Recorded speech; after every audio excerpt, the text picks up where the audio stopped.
have our potentiometer circuit put together. We're going to go to File, Examples, Analog, Analog Input in the Arduino software, and we're going to open this example here. And I just briefly wanted to talk about some new things in the code we haven't seen before. Here we have an integer variable, and this is indicated by this int colorized in turquoise. And a variable is just a container for a particular type of data, in this case an integer, or a number that doesn't have a decimal point.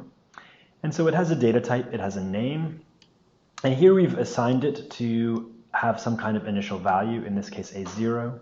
This int, which is named LED pin, has a value of 13, and so forth.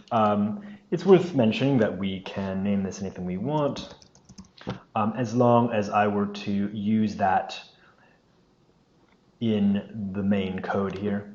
So if I tried to compile this and upload it, it wouldn't work. It would say what sensor pin, and that's because I had renamed this. But now, if I bring it back to sensor pin and I verify the code without uploading it, here we say, okay, well, it's fine. It's done compiling, so there's no problem here.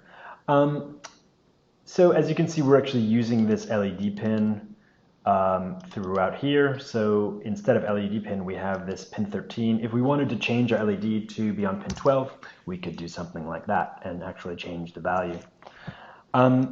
So that's one of the only new things in this code we haven't seen before. But the other thing we have going on here is that if you notice, this integer variable sensor value has an initial value of 0. So it has a 0 when it starts up. But then we quickly, inside of our loop, we replace that sensor value with an analog read function. So we're replacing with a number that's coming in to the analog read function. And if you look at sensor pin as a 0, so analog read just wants to know one thing.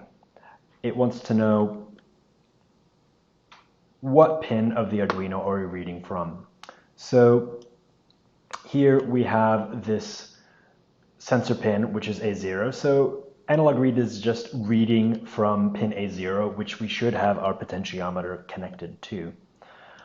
So this is constantly being replaced in the loop, this value, and you can see it as you change the potentiometer physically. As you twist it, you should see the light blink faster and slower. And the reason that's happening is because this sensor value is then applied, if we remember this delay value, once a millisecond value. And so this is